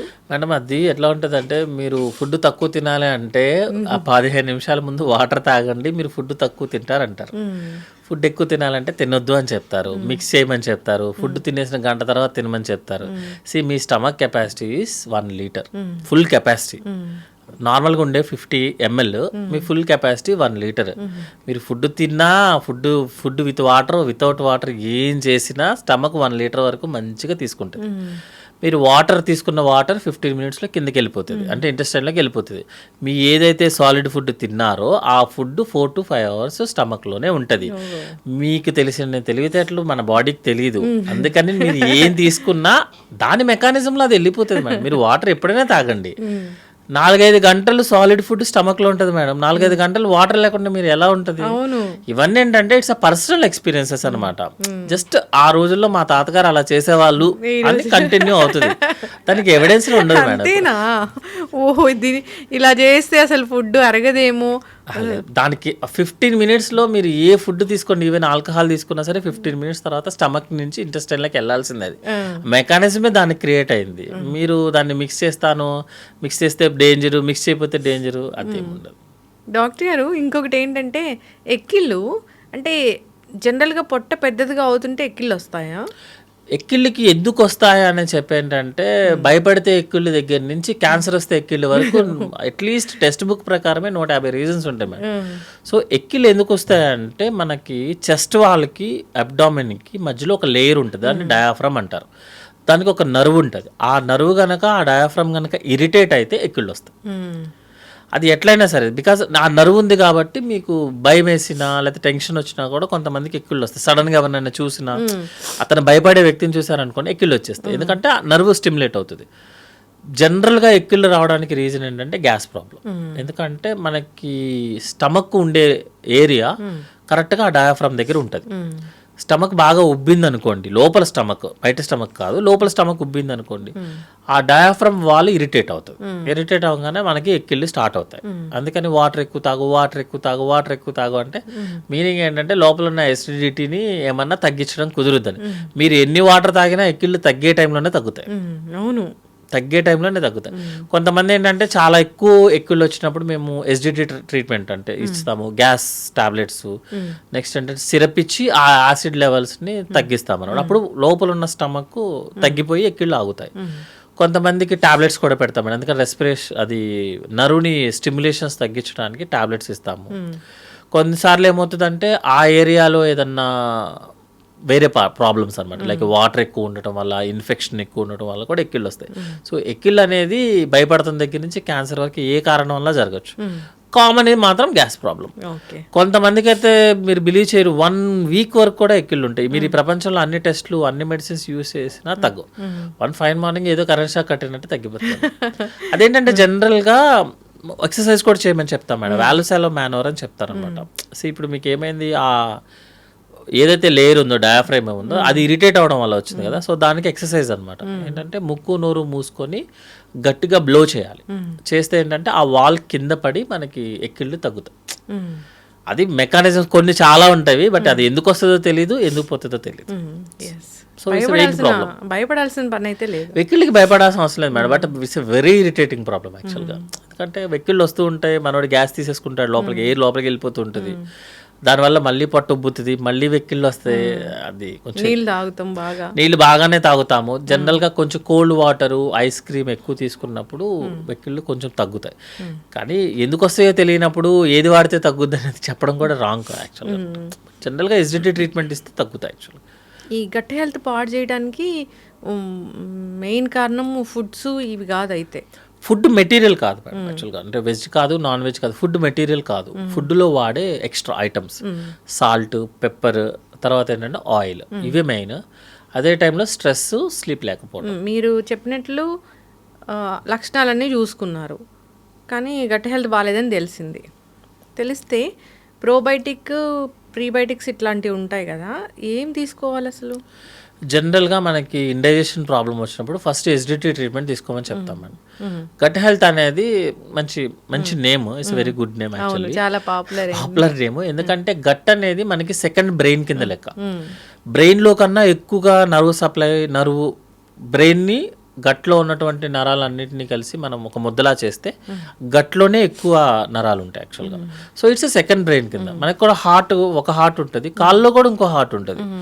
So cough muscle is a heart యాక్చువల్గా, అందుకే కాఫ్ మజిల్ ఎక్సర్సైజ్ చేయమని చెప్తారు రోజు అనమాట. సో గట్లో ఏంటంటే మనకి మేడం లోపల ఉన్న లేయర్కి బ్లడ్ సప్లై కానీ ఫుడ్ మెటీరియల్ కానీ లోపల ఉన్న బ్యాక్టీరియా ఫుడ్ని డైజెస్ట్ చేస్తుంది యాక్చువల్గా. ఎందుకంటే స్మాల్ ఇంటెస్టైన్ ఒక 200 మీటర్స్ దాటిన తర్వాత 200 సెంటీమీటర్స్ దాటిన తర్వాత మన జ్యూసెస్ ఏమి ఉండవు, జస్ట్ బ్యాక్టీరియా డైజెస్ట్ చేస్తుంది అనమాట. అది గుడ్ బ్యాక్టీరియా యాక్చువల్గా. మనకి ఏదన్నా బయట ఇన్ఫెక్షన్ వచ్చినా లేకపోతే డయేరియా లేకపోతే బయట వాటర్ ఎక్కువ తాగినా బ్యాడ్ బ్యాక్టీరియా కూడా ఉంటుంది. Good bacteria bad bacteria proportion మారిపోతుంది. మారంగానే మనకి లూజ్ మోషన్స్ వస్తాయి. అదే గట్టు పాడైపోయింది, కడుపు పాడైపోయింది అని చెప్పేది. సో గుడ్ బ్యాక్టీరియా ఉండాలి, బ్యాడ్ బ్యాక్టీరియా ఉండాలి. ప్రపోర్షన్ కొంచెం అటు ఇటు అయితే బ్యాడ్ బ్యాక్టీరియా ఎక్కువ పెరిగితే మనకి లూజ్ మోషన్స్ వస్తాయి. అట్లాగని నేను కూర్చొని రోజు గుడ్ బ్యాక్టీరియా వేస్తే ఉన్నది పాడైపోతుంది. ఎందుకంటే లోపల బ్యాడ్ కూడా కావాలి యాక్చువల్గా. రెండు సేమ్ ఉండాలి, గుడ్ కొంచెం పెద్దగా ఉండాలన్నమాట, ఎక్కువ ఉండాలి. మరి ట్రీట్మెంట్ అంటే ఏం చేసి ఇప్పుడు మనకి లూజ్ మోషన్స్ వచ్చాయి మేడం, మీరు గుడ్ బ్యాక్టీరియా యాంటీబయాటిక్స్ ఎన్ని వాడితే అంత డేంజర్ యాక్చువల్గా లూజ్ మోషన్స్లో. ఎందుకు లూజ్ మోషన్స్ అంటేనే బ్యాడ్ బ్యాక్టీరియా పెరగడం వల్ల, గుడ్ బ్యాక్టీరియా తగ్గడం వల్ల. నేను మళ్ళీ యాంటీబయాటిక్స్ ఇస్తాను, యాంటీబయాటిక్ ఏం బ్యాడ్ బ్యాక్టీరియా మీద పనిచేస్తాను రూల్ ఎక్కడ ఉందా? గుడ్ దాన్ని కూడా చంపిస్తుంది. అందుకే మీరు ఏ లూజ్ మోషన్స్ చిన్నపిల్లలకైతే అసలు యాంటీబయాటిక్స్ యూజ్ చేయము, ఓన్లీ ప్రోబయాటిక్స్. పెద్దవాళ్ళకు కూడా మీరు ప్రిస్క్రిప్షన్స్ చూస్తే యాంటీబయాటిక్తో పాటు గుడ్ బ్యాక్టీరియా కూడా రాస్తారు యాక్చువల్గా. ప్రోబయాటిక్ కంపల్సరీగా లేనిదే యాంటీబయాటిక్ పని ఉందన్నమాట. సో ఈ యాంటీబయాటిక్ వెళ్ళి బ్యాడ్ బ్యాక్టీరియాని చంపుతుంది, మనం గుడ్ బ్యాక్టీరియాని ఇంక్రీజ్ చేస్తాం. అప్పటికి మాత్రం అది కూడా మీరు చూడండి, లూజ్ మోషన్స్ వచ్చినప్పుడు ఎవడు కూడా ఒక రోజులో ఆగిపోయిందని చెప్పడు, మినిమం 3-4 రోజులు పడుతుంది. మరి గుడ్ బ్యాక్టీరియా ఇస్తున్నాను, యాంటీబయాటిక్స్ ఇస్తున్నాను, తగ్గాలిగా ఇమీడియట్గా. అంటే ఏంటంటే లోపల అంతా క్లీనింగ్ ప్రాసెస్ అయిపోయిన తర్వాత మాత్రమే తగ్గుతుంది. సో జనరల్గా ఇప్పుడు అందరూ అడిగే క్వశ్చన్ ఏంటంటే, నా గట్ హెల్త్ ఇంప్రూవ్ చేసుకోవాలి సార్, నెలకోసారి గుడ్ బ్యాక్టీరియా వేసేయమంటారా అంటాడు, ఏదో షాప్లో దొరికినట్టు. దొరుకుతున్నాయిగా ప్రోబయోటిక్స్. మనకి బ్యాక్టీరియా కానీ వైరస్ కానీ ఎవ్రీ 6 monthsకి ఒకసారి చేంజ్ అవుతూ ఉంటుంది మేడం. స్ట్రెయిన్ 1, 2, 3 స్ట్రెయిన్స్ చేంజ్ అవుతాయి. మీకు good bacteria bad bacteria problem ఎప్పుడు వస్తుంది అంటే, మీకు మోషన్ సరిగ్గా అవ్వకపోతే. When your motion is normal, your gut is good. మీరు కనుక బ్యాడ్ గట్ ఉందనుకోండి, మీ మోషన్ నార్మల్ అయ్యే ఛాన్సే లేదు. డయాబెటిక్స్లో అసలు గట్ హెల్త్ ఉండదా? డయాబెటిక్లో ఏంటంటే మూమెంట్ ప్రాబ్లం వస్తుంది మరి. డయాబెటిక్ పేషెంట్స్ అందరికీ కూడా నర్వ్స్కి బ్లడ్ సర్క్యులేషన్స్కి డయాబెటీస్ వస్తుంది. వాటికి కూడా మూమెంట్ తగ్గుతుంది. సో బవల్ మూమెంట్ తగ్గిపోతుంది, వాడికి మూమెంట్ ప్రాబ్లం, అంతేగాని మోషన్ ప్రాబ్లం కాదు అది. సో మూమెంట్ ప్రాబ్లం వచ్చినప్పుడు అతని కాలు నడవడం కూడా తగ్గుతుంది కదా, సెన్సేషన్ తగ్గుతుంది. అందుకని అతన్ని మనం ఫైబర్ పౌడర్స్ కానీ లాక్సేటివ్స్ అంటే మోషన్ సిరప్ కానీ యూజ్ చేసుకోమంటాం. గుడ్ బ్యాక్టీరియా ఎక్కువ రోజులు వాడితే కాన్స్టిపేషన్ వస్తుంది పేషెంట్కి. అందుకే మనం ప్రోబయాటిక్స్ కనుక 1 week కన్నా ఎక్కువ వాడితే you will get constipation. Natural probiotic అంటే చద్దన్నం నిజంగా అంత మిరాకిల్ చేస్తుందా? న్యాచురల్ ప్రోబయాటిక్ అంటే చద్దన్నం కన్నా పెరుగు మజ్జిగ మేడం. అందులో చద్దన్నమా అది మీ ప్రోడక్ట్ మీ ఇష్టం. దాంట్లో రైస్ ఏమి రాత్రి రైస్ని పొద్దున్నే కూర్చోబెట్టుకొని అంటే వన్స్ అపాన్ ఎ టైమ్ మనము సారీ టు సే ఒక లడ్డు ఉంది, ఫేమస్ లడ్డు, ఇంతకుముందు 10 days ఉండేది మేడం బయట పెడితే. ఇప్పుడు ఉంటుందా? ఉండదు కదా. సో చద్దన్నం అంటే ఇప్పుడున్న సిచ్యువేషన్లో అన్నం ఇంపార్టెంట్ కాదు యాక్చువల్గా, పెరుగు మజ్జిగ ఇంపార్టెంట్. నా వైపు నుంచి అయితే పెరుగు మజ్జిగ. ఎందుకంటే అన్నం మనం పెట్టిన వెంటనే నెక్స్ట్ రోజు మార్నింగ్కి పాడవుతుంది మేడం. సార్ అది అనేది అంత సేఫ్ అని నేను అనుకోవట్లేదు. బట్ ఏంటంటే it's personal experience madam actually. అంటే తినే అతను హ్యాపీగా ఉన్నాడు అనుకోండి, మేబీ అతని బాడీకి సెట్ అయిందేమో, మన బాడీకి సెట్ అవ్వకపోతే కష్టం అవుతుంది కదా. కానీ పెరుగు మజ్జిగ అనేది safe, that is all time proven. ఈరోజు ప్రూవెన్ అయింది కాదు యాక్చువల్గా. పెరుగు మజ్జిగ అనేది గట్ హెల్త్ కానీ ఇంపార్టెంట్, అందులోనే బ్యాక్టీరియా ఉంటుందని అందరికీ తెలిసింది, దట్స్ ప్రూవెన్. బట్ పెరుగు మజ్జిగ తినడం అనేది పాష్ కాదు, ప్రోబయాటిక్ టాబ్లెట్స్ వేసుకోవడం అనేది dieting. I'm doing dieting and intermittent fasting. పెరుగా దీంట్లో ఇంత ప్రోటీన్ ఉంటుంది అసలు. పెరుగులో ప్రోటీన్ ఉంటుంది, పెరుగులో ప్రోటీన్ ఉంటుంది, అది తినము. కానీ నాన్ వెజ్ అంటే ఒక పీస్ 1 chicken piece like 110 ఎంత బాగుంటుందో.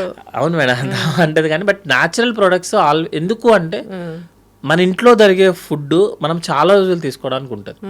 మనం సపరేట్గా ఒకటి ప్రిపేర్ చేసేది మనం ఎప్పుడు చేయలేం. మీరు సపోజ్ ఒక గేటెడ్ కమ్యూనిటీలోనో అక్కడ ఉన్నాను అనుకుందాం, రోజు వాకింగ్ చేయడం అనేది మీకు చాలా ఈజీ. జిమ్కి వెళ్ళడం కూడా ఓకే మేనేజబుల్. బయటికి వెళ్ళటం అనేది ఒక ప్రోగ్రామ్, అది కంటిన్యూ చేయడం అనేది మీకు తెలుసు. జిమ్ 100 మంది కడితే ఇద్దరు కూడా వెళ్ళరని నాకు తెలిసిన జిమ్ ఫ్రెండ్ చెప్పింది ఏంటంటే, బట్ రోజు చేయగలిగేది చేస్తే 1 month కి 2 రోజులు కూడా వెళ్ళాం. రోజు చేయగలిగే పని చేస్తే, రోజు చేయగలిగే ఫుడ్ తింటే లైఫ్ లాంగ్ ప్రశాంతంగా ఉంటుంది. ఇంకా ప్రాబ్లమ్స్ వస్తుంది మేడం. ఇప్పుడు స్మోక్ చేసే అతను, ఆల్కహాల్ చేసే అతనికి క్యాన్సర్ రాదు, ఏమి చేయనోడికి వస్తుంది.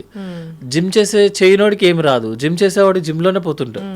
అలాగని జిమ్ అనేది చేయడం అనేది రాంగ్ అని చెప్తామా? దట్ ఈస్ అతన్ని పర్సనల్ ప్రాబ్లం, దానికి మనమే వైడ్గా చేయటం కాదు. బట్ ఏంటంటే ఆ ప్రోడక్ట్ ఈ ప్రోడక్ట్ అనేది వాళ్ళ పర్సనల్ ప్రాబ్లం, పర్సనల్ ఎజెండాస్ లాగా అనమాట. నైట్ ఏం తినాలి డాక్టర్ గారు? అసలు నైట్ జనరల్గా మనం తినే ఫుడ్లో 1/4 ఫుడ్ తీసుకోమని చెప్తాం మేడం. అంటే మనం సపోజ్ 100 grams తీసుకుంటున్నాం అనుకున్నాం, morning 50 grams, afternoon 50 grams, night 50, మీ రిమైనింగ్ 25, 50 grams. అంటే 1/4 of our food night time. అది కూడా ఏంటంటే ఆయిలీ స్పైసీగా కాకుండా లైట్గా తీసుకోమని చెప్తాం. నా వైపు నుంచి మాత్రం అంటే నేనంటే లైక్ సర్జన్స్ పర్స్పెక్టివ్లో ఏంటి అంటే, food is not important actual, అందరూ యాడ్ చేసే స్పైసెస్ ఇంపార్టెంట్. నెక్స్ట్ ఏంటంటే ఫుడ్కి మీరు పడుకునే దానికి మినిమం 2 hours అన్న గ్యాప్ పెట్టుకోమని చెప్తాం, ఎందుకంటే డైజెషన్ ప్రాసెస్ అవ్వాలి కదా. సో గ్యాప్ పెట్టుకోమని చెప్తాము. ఒకవేళ ఎవరికైనా ఎసిడిటీ ఎక్కువ ఉంది అంటే చాలామంది మిల్క్ తాగుతారు నైట్ టైం. అలాంటి మిల్క్, డ్రై ఫ్రూట్స్ తినడాలు, స్వీట్స్ తినడాలు, అన్నం తినగానే మిల్క్ తాగితే మంచిది అంటారు డాక్టర్. మిల్క్ ఇండియన్ సెటప్లో మేడం 20% to 25% ఐ థింక్. మీ ఏజ్ 25 years దాటిన తర్వాత మిల్క్ అరగదు. అవునా? ఎసిడిటీ ప్రాబ్లం ఉన్న వాళ్ళకి life style modification, sleep, stress ఇవి ఎంత ఇంపార్టెంట్, లేకుండా ఉండటం ఇంపార్టెంట్. ఒక్క ఫుడ్ ఐటమ్ వల్ల మాత్రమే ఎసిడిటీ వస్తుందని proven, that is milk, plain milk అనమాట. అంతే తప్పించి కాఫీ, టీ కాదు. మనం ఏదైనా మిల్క్ ఆపరా బాబు అంటే మిల్క్ సంబంధించిన ప్రతి ప్రోడక్ట్ ఆపేస్తాం యాక్చువల్గా, అది కాదు. మిల్క్ ఒకటే ప్రూవెన్. సో 25% పీపుల్కి మోర్ దాన్ 25 years దాటిన తర్వాత జనరల్గా మిల్క్ అరగదు. సో వాళ్ళని మనం మిల్క్ ఆపమనే చెప్తాం యాక్చువల్గా. సో జనరల్గా అందులో ఉన్న కాల్షియం కన్నా మనకి మామూలుగా నాన్ వెజ్లోనే ఎక్కువ కాల్షియం వస్తుంది. సో ఏదో నిద్ర కోసం కొంతమంది తాగుతారు యాక్చువల్గా, అది తాగకపోతే వాళ్ళకి ఇబ్బంది వస్తుంది. మీకు ఇబ్బంది అనిపిస్తే మాత్రం తాగండి, స్పెసిఫిక్గా మాత్రం నో. ఎస్. అయితే డాక్టర్ గారు, ఇప్పుడు నైట్ పూట మీరు అన్నీ చెప్పారు, ఇవన్నీ ఏం తినకూడదులేని, పెరుగన్నం తినొచ్చా అంటే పెరుగు తినొద్దు అంటారుగా? నైట్ పెరుగు తింటే గురక వస్తుంది. నైట్ అంటే గురక అనేది యాక్చువల్గా ఎయిర్ లోపలికి వెళ్ళే సిస్టమ్ యొక్క ప్రాబ్లం మేడం, లేకపోతే ముక్కు నుంచి లోపల వరకు వెళ్ళే ప్రాబ్లం. అది ఒక ఫుడ్తో వచ్చేదానికి కాదు యాక్చువల్గా. సో నైట్ పెరుగు తినొద్దు అని అంటే, సపోజ్ మీరు తిన్నప్పుడు మీకు ఇండైజెషన్ లాగా అనిపించింది అనుకోండి, దాన్ని అవాయిడ్ చేస్తాం తప్ప పెరుగుకి గురకకి సంబంధం లేదు. గురక అనేది మనం ఎయిర్ స్ట్రీమ్ లైన్లో వెళ్తే గురక రాదు. ఎయిర్ స్ట్రీమ్ లైన్లో వెళ్ళకుండా మధ్యలో ఏదైనా సైనస్ ప్రాబ్లమో, లేకపోతే టాన్సిల్స్ పెరిగాయో, ఎడినాయిడ్స్ పెరిగాయో, లేకపోతే బ్యాక్ సైడ్ ఉన్న వాల్ కనుక ఎక్కువ మూవ్మెంట్ వచ్చేస్తుంది అనుకోండి, లేకపోతే పేపర్ మూవ్ అయినట్టు మూవ్ అయిపోతే గురక వస్తుంది. గురకకి పెరుగుకి ఎట్లా అంటే మచ్చేస్తే జాండీస్ తగ్గినట్టు, మందేస్తే పాము కాటు తగ్గినట్టే ఉంటుంది. అంటే ఎవిడెన్స్ ఉండదు మేడం యాక్చువల్లీ, ఇవన్నీ ఏంటంటే పర్సనల్ ఎక్స్పీరియన్సెస్. ఇప్పుడు మీరు అన్నట్లుగా గట్ హెల్త్ బాగుందో లేదో చూసుకోవాలి. ఎప్పుడైనా గట్ హెల్త్ బాగుందో అనేది టెస్ట్లు ఏమి ఉండదు, మన మోషన్ బాగా వస్తే బాగున్నట్లేదు. ఎప్పుడైనా పొట్ట కోసం టెస్ట్ వెళ్ళాలా డాక్టర్ గారు? జనరల్గా సిమ్టమ్స్ వస్తేనే చేయమని చెప్తాం. మోర్ దాన్ 50 years ఏజ్ ఉన్న వాళ్ళకి రెగ్యులర్గా ఒక 1 yearకో 2 yearsకో ఒకసారి just normal abdominal scan. Next ఏంటంటే వాళ్ళకి ఏదైనా డయాబెటిక్ కానీ, హైపర్ టెన్షన్ కానీ, రిస్క్ ఫ్యాక్టర్స్, స్మోకింగ్, ఆల్కహాల్ ఉన్నాయి అనుకోండి, basic general health checkup, like మనకి బ్లడ్ పర్సంటేజ్ ఎంత ఉందో, సిబిపి, కిడ్నీలు బాగున్నాయా లేదా, సీరం క్రియాటినిన్, లివర్ బాగా చేస్తుందా లేదా, LFT test, liver function test, ఒక స్కాన్. నెక్స్ట్ ఫీమేల్ అయితే ఒక ఎగ్జామినేషన్ విత్ ప్యాప్స్ మీరు. నెక్స్ట్ ఏంటంటే బ్రెస్ట్ ఎగ్జామినేషన్ సరిపోతుంది యాక్చువల్గా, దానికోసం మళ్ళీ స్కాన్లు చేయించి రేడియేషన్స్ చేసుకోవాల్సిన అవసరం లేదు. బేసిక్ చేయించుకుంటే చాలు. మనం బేసిక్ జనరల్ హెల్త్ చెకప్ అంటే కాల్షియం, మెగ్నీషియం దగ్గర మొదలుపెట్టి చేస్తారు మన దగ్గర. అట్లా కాదు, basic health checkup 50 years age దాటిన తర్వాత చేసుకోవచ్చు. ముందు వేస్ట్ మేడం, ముందు పెద్ద వాడికి కంప్లైంట్ ఉంటే తప్ప ముందు అంటే రికమెండెడ్ కాదు యాక్చువల్గా. ఇప్పుడు మనం చేసుకోండి అనగానే 20 years నుంచి 50 years వాళ్ళకి చేసుకోవడం మొదలు పెడితే చాలా ఫైనాన్షియల్ చేసుకోవాల్సి వస్తుంది డాక్టర్ గారు. 25 years ఆఫ్ ఏజ్లోనే హార్ట్ అటాక్ సిమ్టమ్ లేకుండా వచ్చి చనిపోయే వాళ్ళని చూస్తున్నాం. మరి అది అతను వాకింగ్ చేసేటప్పుడు యాక్టివిటీ చేసేటప్పుడు తను ఐడెంటిఫై చేసుకోవాల్సిన ప్రాబ్లం. అలాంటి వాళ్ళు 1,00,000 మందిలో ఒకళ్ళు, 10 లక్షల మందిలో ఒకళ్ళు ఉంటారు. అలా ఆ ఒక్క పర్సన్ కోసం మనం 1,00,000 మందికి 2D ఎక్కువ కొట్టామనుకోండి మేడం, అవును కరెక్ట్, క్రోర్స్ ఆఫ్ రూపీస్ కదా. మనకున్న దాంట్లో సోషియో ఎకనామికల్ కండిషన్లో కష్టము. మీరు చెక్ చేయించుకుంటారు, లోపల ఏదో ఒకటి, ప్రపంచంలో ఎవరు నార్మల్ ఉండదు, ఎవరి హార్ట్ నార్మల్ ఉండదు. నేను హార్ట్ చెక్ చేయించుకున్నా కూడా వాళ్ళలో కొంచెం వీక్నెస్ ఉందని వస్తుంది, అది పట్టుకొని నేను ప్రపంచం అంతా తిరిగి వస్తాను. అట్లా కాకుండా ఏంటంటే మీరు వెన్ కంపేర్ టు లాస్ట్ ఇయర్తో పోలిస్తే మీ యాక్టివిటీ తగ్గిందా ఈ ఇయర్? మీరు వాకింగ్ 1 కిలోమీటర్ చేయాల్సిన వాళ్ళు 1/2 కిలోమీటరే చేస్తున్నారా? ఆకలి తగ్గిందా? Complaint is important. ఒకవేళ ఏదన్నా మీకు డౌట్ అనిపించింది అనుకోండి, 6th సెన్స్ అంటారా 7th సెన్స్ అంటారా, అది డిఫరెంట్ స్టోరీ. అనిపించింది అనుకోండి, ఇమీడియట్గా టెస్ట్ చేయించుకోండి. బట్ మోనోపోలీగా ఎవ్రీ 20 years దాటిన వాళ్ళు అందరూ టెస్టులు చేయించుకోండి అంటే financially is not good, actually for health also not good. చక్కటి ఇన్ఫర్మేషన్ డాక్టర్ గారు, చాలా చక్కగా చెప్పారు. ఇబ్బంది అనిపిస్తుంది అంటే మనకు తెలుస్తుంది, ఏదైనా ప్రాబ్లం ఉంది లోపల అంటే మనకు ప్రీ సిమ్టమ్స్ అనేవి ఎంతో కొంత తెలుస్తాయి. సర్జరీ అయిపోయిన ఎంత మేజర్ సర్జరీ అయినా చేసిన పేషెంట్ని, ఎనీ సర్జరీ మీరు క్వశ్చన్ అడగండి, ఫస్ట్ పేషెంట్ అడిగే క్వశ్చన్ ఏంటి అని, ఎలా ఉంది అని అడుగుతారు. అవును సార్ నాకు బాగుంది అంటే అది అబౌట్ టు డిశ్చార్జ్, ఇంకా పెద్ద ప్రాబ్లం లేదు. సార్ నిన్నటితో పోలిస్తే ఈరోజు నాకు ఎక్కడో ఇబ్బంది ఉంది అన్నాడు అనుకోండి, అంతే లోపల ఏదో సినిమా అవుతుంది. సో ఎనీ డాక్టర్ ఒకటే క్వశ్చన్ అడుగుతారు, నీకు ఎలా ఉంది అని అడుగుతారు. నెక్స్ట్ క్వశ్చన్, నిన్నటితో పోలిస్తే నీకు మంచిగా అనిపిస్తుందా, లేకపోతే నిన్న పెయిన్తో పోలిస్తే ఈ రోజు నీకు మంచిగా అనిపిస్తుంది. ఎందుకంటే మనం కంపారిజన్ ఎప్పుడు కంపారిజన్లే, ముందు రోజుతో పోలిస్తే మీరు ఈ రోజు ఎలా ఉన్నారు, అది సర్జరీ అయిన పేషెంట్. మామూలు పేషెంట్ కూడా అంతే, లాస్ట్ వీక్తో పోలిస్తే నువ్వు ఎలా ఉన్నావు, యువర్ నాట్ హ్యాపీ కదా. యువర్ నాట్ హ్యాపీ అంటే మెంటల్లీ కాదు, ఫిజికల్లీ యువర్ నాట్, ఏదో తేడా కొడుతుంది అనుకోండి. ఆ తేడా కొడుతున్న దాన్ని వేరే దాంట్లోకి పెట్టుకోకూడదు. నేను ఏదో తిన్నాను లేరా అందుకే అలా అయ్యింది, నేను 4-5 సార్లు ట్రావెల్ చేశాను లేరా, అట్లా వద్దు. ఏదన్నా డౌట్ అనిపించినప్పుడు కన్సర్న్ స్పెషలిస్ట్ దగ్గరికి వెళ్ళటం, ఒకసారి చూపించుకోవడం, ఏమీ లేదు బేసిక్ టెస్ట్. ఊరికే ఎక్కువ టెస్టులు చేయించుకోవడం కూడా కరెక్ట్ కాదు, పానిక్ అటాక్స్ ఎక్కువైపోతుంది అనమాట. ఇప్పుడు మేము జనరల్గా లివర్ స్కాన్ చేశారనుకోండి, అల్ట్రాసౌండ్ సరిపోతుంది, సిటీ స్కాన్ చేపిస్తే లోపల ఏదో ఒకటి కనిపిస్తుంది. కనిపించింది కదా అని అది ఏమీ లేకపోయినా దాని చుట్టూ తిరిగే వాళ్ళు చాలా మంది ఉంటారు డాక్టర్. సో ముందు అదేదో అంటారు కదా, ముందు నీ మాట నువ్వు విను ఫస్ట్, నీ మైండ్ మాట నువ్వు విను ఫస్ట్, దాన్ని బట్టి early alert, than lakhs of investigations. చక్కగా చెప్పారు డాక్టర్ గారు, చాలా చక్కటి మాటలు ధైర్యాన్ని ఇచ్చాయి అనుకోవాలి. అందరూ ఏం తినొద్దంటారు తినమని చెప్పారు, ధైర్యంగా ఉండమని చెప్పారు. ప్రతిదానికి టెస్ట్ అవసరం లేదు, తెలుస్తుంది మనకి ఏది మనము నార్మల్గా తీసుకోవాలి, అబ్నార్మల్గా తీసుకోవాలనేది. నిన్నట్లాగా నేను ఈరోజు లేను అంటే డాక్టర్ దగ్గర ఖచ్చితంగా వెళ్ళాల్సిందే, అది మనకు అర్థమవుతుంటుంది. సో ఆయాసం వస్తుందంటే ఖచ్చితంగా డాక్టర్ దగ్గరికి వెళ్ళాల్సిందే. సో ఇవి మనం అవాయిడ్ చేయకూడదు థింగ్స్ అనేవి. సో ఖచ్చితంగా డాక్టర్ని సంప్రదించాలి, టెస్టులు చేయించుకోవాలి వాళ్ళు చెప్పినట్లు. మళ్ళీ ఇక్కడ కూడా ఉంటుంది, డాక్టర్ టెస్ట్ చేయించుకోమంటే అమ్మో నాకు డాక్టర్లు ఎందుకు ఇన్ని టెస్టులు రాస్తారు అనేది కూడా క్వశ్చన్ వస్తూ ఉంటుంది. అంటే మనకి కంప్లైంట్ ఎంత సివియర్గా ఉన్న దాన్ని బేస్ చేసుకొని రాస్తారు జనరల్గా. ఏదో ఒక 100 మందిలో ఒకటి కొంచెం అటు ఇటు ఉంటుంది, అలాగని మనం 99కి నెగ్లెక్ట్ చేసుకుంటే వెళ్ళలేము కదా. చాలా మంది పేషెంట్స్ ఇబ్బంది అవుతుంది. ఇప్పుడు రీసెంట్గా సార్ కూడా పెద్ద సార్ చెప్పారు, గ్యాస్ట్రోలో పెద్ద సార్ కూడా చెప్పారు, కంపేర్ టు జామకాయతో అవకాడలో నీకేం రాదంటారు. బట్ అవకాడ తినటం మన అట్లా కాదు, బేసిక్ మనకు లోకల్గా ఏదైతే అవైలబిలిటీ ఉంటుందో అది హ్యాపీగా తినచ్చు. ఎగ్జాటిక్ వెళ్ళాల్సిన పని లేదు, అది ఎగ్జాక్ట్గా వెళ్ళే వాళ్ళు వెళ్తారు ఎప్పుడు, బట్ దాన్ని ఏమి పట్టుకొని అసలు లోకల్గా దొరికేదాన్ని రెండు సేమ్ ప్రొడక్ట్స్ ఉంటాయి, ఒకళ్ళు కొంచెం అటు ఇటు వాల్యూస్ ఎక్కువ ఉంటాయి. బట్ ఇది రెగ్యులర్, అది అబ్నార్మల్, అది చేయలేము మనం యాక్చువల్గా. చక్కటి ఇన్ఫర్మేషన్ డాక్టర్ గారు, ఫాలో అవ్వాలని కోరుకుందాం. గట్ హెల్త్, అందరి మైండ్లో ఈ గట్ హెల్త్ అనేది ఉంది, బాగుందా లేదా అనేది మీరు చెప్పారు 2-3 మాటలు, దాన్ని బట్టి వాళ్ళు ఫాలో అవ్వచ్చు. దానికోసం పెద్దగా టెస్టులు చేయించుకోవాల్సిన పని అయితే ఏం లేదు. బాగాలేదనిపించినప్పుడు డాక్టర్ దగ్గరికి వెళ్తే వాళ్ళే చెప్తారు ఎట్లా దాన్ని కరెక్ట్ చేసుకోవాలని. ఫాలో అవ్వాలని కోరుకుందాం డాక్టర్ గారు. 50 ఏళ్ళ తర్వాత టెస్టులు అవసరమైతే అందరూ ఖచ్చితంగా చేయించుకోవాల్సిందే. ఎస్, చక్కటి ఇన్ఫర్మేషన్ అండి, ధన్యవాదాలు.